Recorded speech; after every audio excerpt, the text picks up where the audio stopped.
안녕하십니까. 평생투자 파트너입니다. 11월 18일 월요일입니다. 오늘 말씀드릴 내용은 저희도 이제 고민을 좀 많이 하는 이런 어떤 내용들인데요. 코스피 지수가 일단은 전고점을 넘을 수 있을까? 그리고 저희의 어떤 이번 연도 혹은 내년 상반기까지의 어떤 코스피 밴드를 요 위 정도까지를 설정했거든요. 최대는. 그러니까 사실 여기까지는 뭐 저는 갈 수 있다라는 결론부터 말하면 생각을 하고, 여기서부터 이 구간이 상당히 좀 힘든 구간이지 않을까 이런 생각은 하거든요. 일단은 뭐 여러 요인들 중에서 가장 중요한 어떤 요인들을 좀 먼저 생각해 보겠습니다.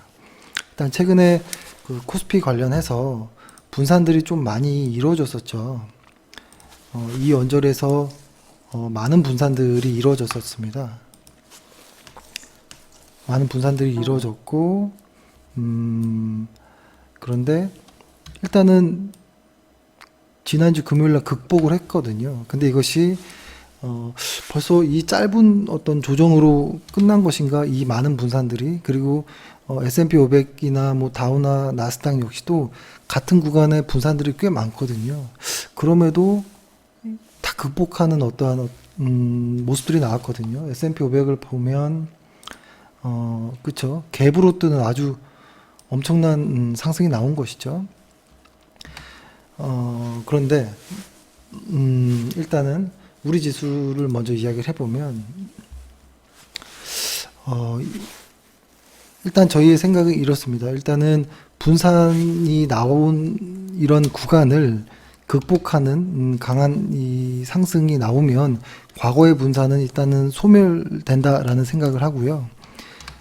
그럼으로써 약세 시장은 마무리될 수 있다, 조정은. 이런 생각을 하는데, 그럼에도 이 고점 돌파, 이 최근에 이 분산을 돌파한 것이 진짜인지 아닌지를, 뭐라고 할까요? 가짜인지 속임수인지를, 한 이번 주 정도까지는 확인해야 될 필요는 있겠다라는 생각을 하고 있습니다. 그래서 이런 이야기를 드렸었습니다. 이렇게 분산이 많이 나올 때 흔히 해야 되는 것은 첫 번째로 신용을 줄이는 것, 그리고 추가 매수를 일단 좀 자제하고 있다가 조정 시를 좀 기다리는 것. 이게 왜 그랬냐면, 추세가 하락하는 구간에서의 분산은 물량을 뭐 완전히 줄이든지 아주 좀 이렇게 좀 극단적인 어떤 대책을 요하지만, 추세가 상승 추세일 때 분산은 신용 자산을 줄이는 것, 추가 매수를 조금 자제하는 것, 그리고 자신의 어떤 포트폴리오에서 이익 실현할 거 있으면 좀 하고, 뭐 이런 포트폴리오를 관리하는 이 정도로 말씀드렸죠. 근데 이것이 벌써 끝났을까? 약간 조금 우려되는 부분은 있고, 그래서 이번 주까지는 이때 이 돌파가 진짜인지 아닌지 조금 시간을 할애해서 좀 봐야 될 수 있겠다라는 생각을 하고요. 그리고 저번에 말씀드렸던 것처럼 이 보조지표가 과매수 영역을 들어가느냐 마느냐를 좀 중요하게 보자라고 했는데, 들어갔습니다. 과매수 영역은. 과거 요 당시 때는 과매수 영역을 들어가지 못하고 실패를 했거든요. 근데 이번엔 들어갔다라는 것이죠. 그러니까 이때랑 이때는 시장이 다르다라고 볼 수 있을 것 같아요.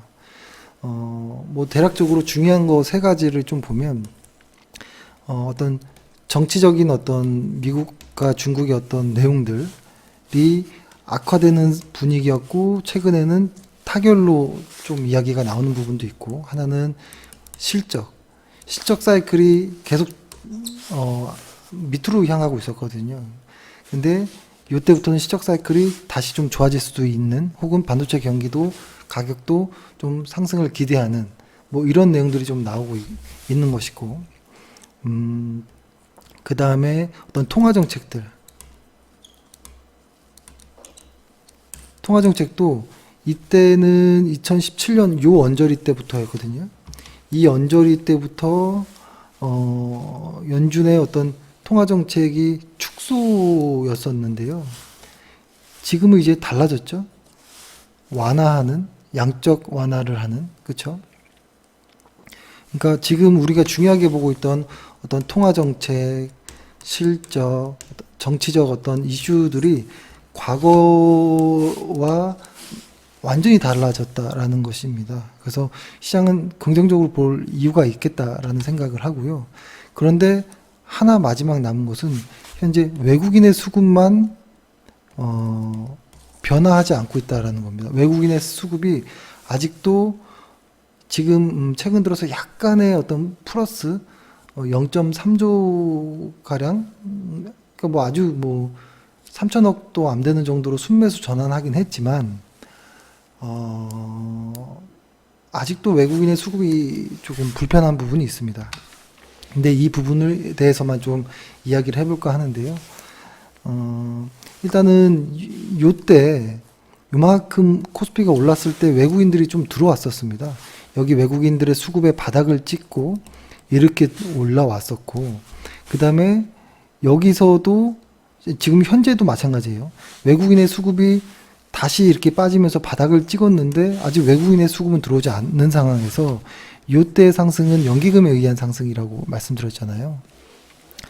그리고 연기금의 어떤 매수 비중이, 주식 비중이 이제는 거의 찼고, 이제 남은 건 외국인의 어떤 수급인데, 사실 외국인들이 과거의 어떤 느낌을 보면 코스피의 방향을 어떤 결정을 짓는다든지 혹은 주도주를 결정한다든지 아주 중요한 의미가 있었습니다. 그것은 왜 그럴까요? 외국인들의 비중이 크기 때문인 것이죠. 한국 코스피 시장 안에서.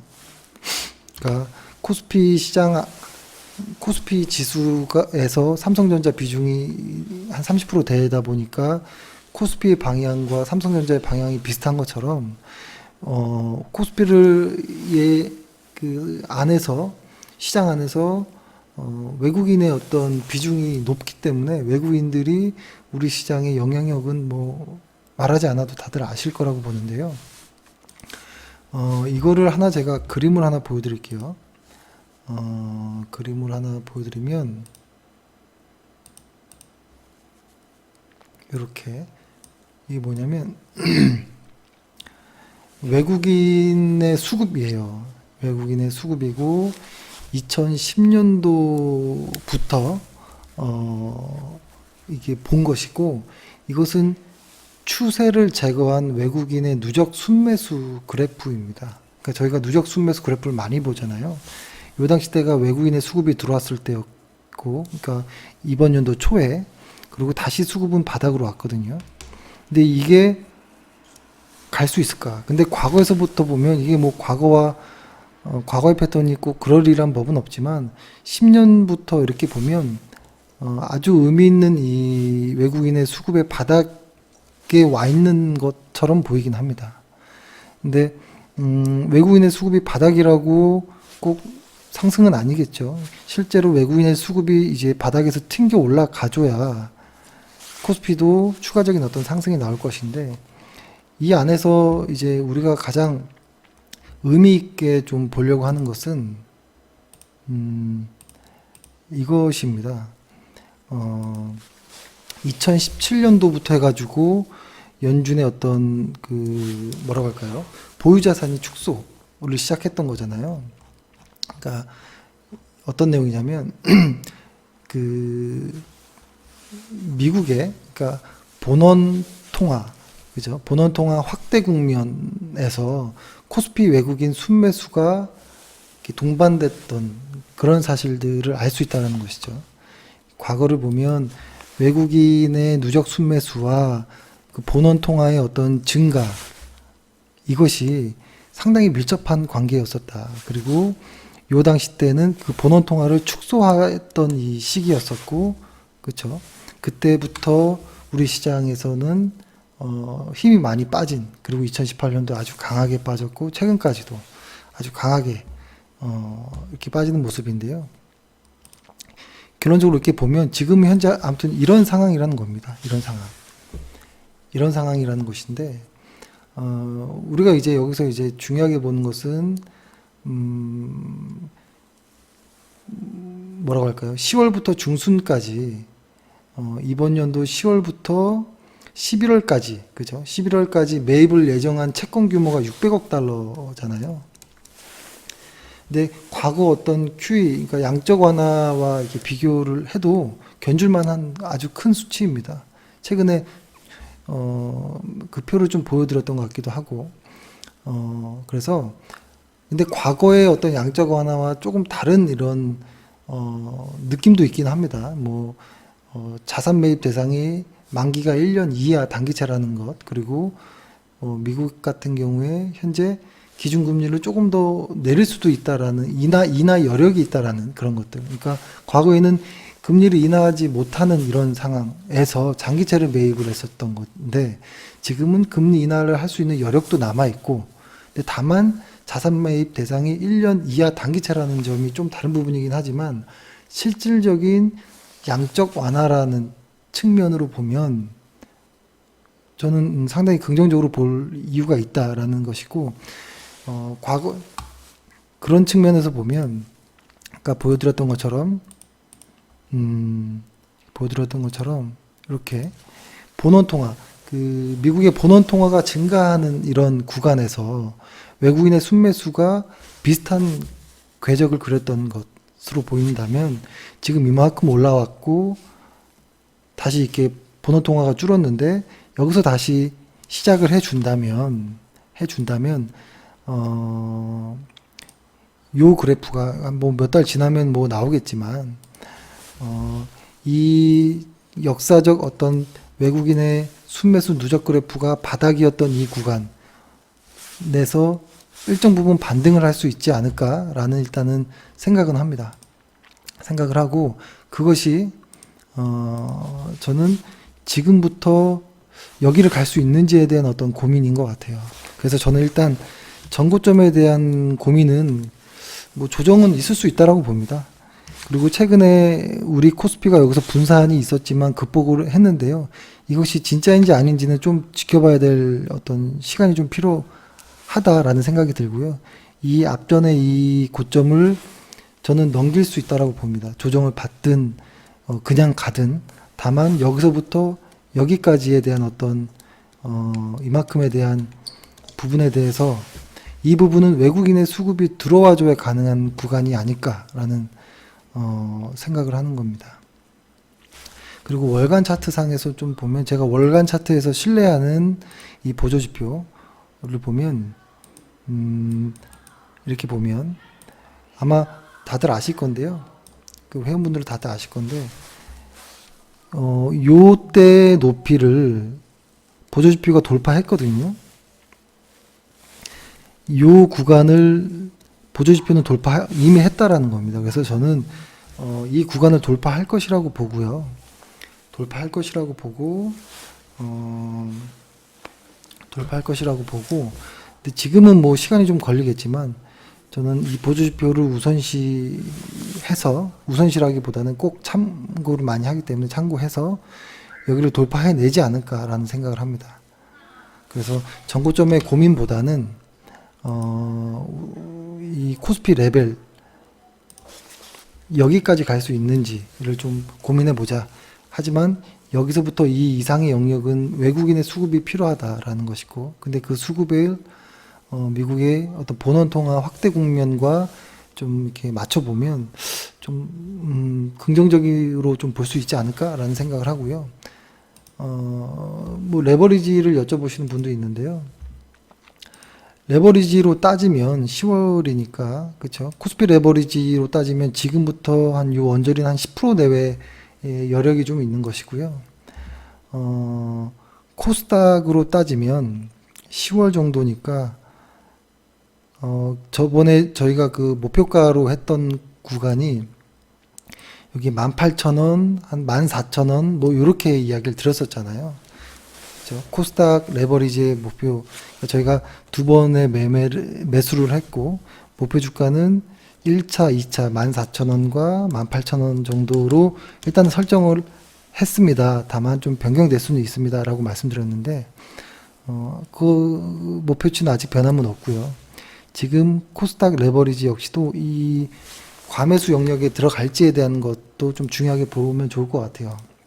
근데 코스닥 지수는 일단 들어왔거든요. 과매수 지역에. 그래서 코스닥 레버리지 역시도 들어갈 수 있다라고 보고, 전고점에 대한 고민보다는 전전고점을 돌파하느냐를 좀 더 집중해서 볼 것이고, 그 사이에 조정이 있든 뭐 하든 지금은 홀딩하는 것이 좀 더 안전해 보입니다. 샀다 팔았다 기회를 잡는 것은 너무 어려운 것 같고요. 그리고 결론적으로 이제부터는 연기금 뭐 기간 이쪽도 뭐 봐야겠지만, 외국인들의 수급이 반드시 필요한 이런 구간에 왔다라는 생각을 합니다. 뭐 이렇게 해가지고 좀 맞추고요. 최근에는 뭐 시황이 뭐 이렇게 딱히 다른 건 없습니다.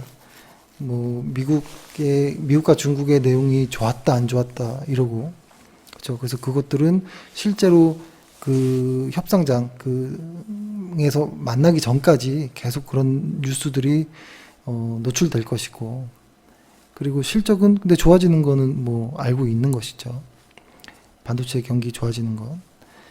그래서 이제는 정치적인 이슈도 그래도 완화되는 분위기, 통화정책, 실적 다 좋아졌다. 다만 수급만 기다리면 어떨까? 뭐 이런 생각입니다.